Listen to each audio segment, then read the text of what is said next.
Дали владата прави доволно или не за да се заштити јазикот и идентитетот, да се зајакне преговарачката позиција и да се деблокираат евроинтеграциите?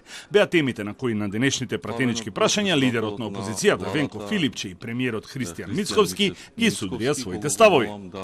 Според Филипче, премиерот и владата се обидуваат да создадат впечаток дека се прави нешто, но во суштина ништо не се случува кога станува збор за позицијата на Македонија и евроинтеграциите. Додека Мицковски реплицираше дека ќе сторат се да се почнат преговорите, но не, како што кажа, како модерни македонци.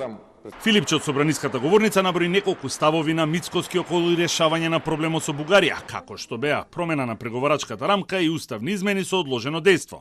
Тој нагласи дека сега постои ризик од гласањето во Европскиот парламент и кажа дека е потребна лидерска средба и национален консензус. Дали во временските рамки на овој мандат на владата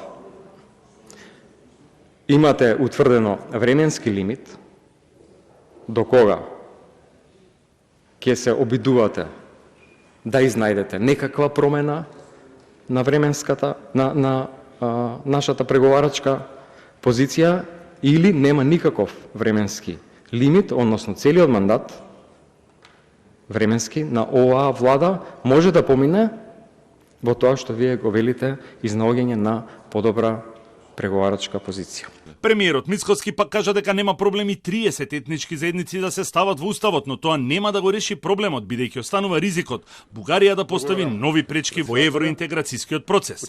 Кажа дека ставот на СДСМ е дека јазикот и идентитетот се заштитени зошто тие преговарале и за новата ситуација во Европскиот парламент побара соработка со сите политички чинители. Ние треба сите заедно да се обединиме на оваа тема. Не треба да се двоиме. Така што јас можам само да ви кажам дека ќе сториме се што е во наша моќ да ги отпочнеме преговорите, но тоа нема да го направиме како модерни македонци. Да го модифицираме македонскиот идентитет и јазик со зборчето модерен. Тоа е суштината. Тоа е суштината, затоа што не е бугари во устав.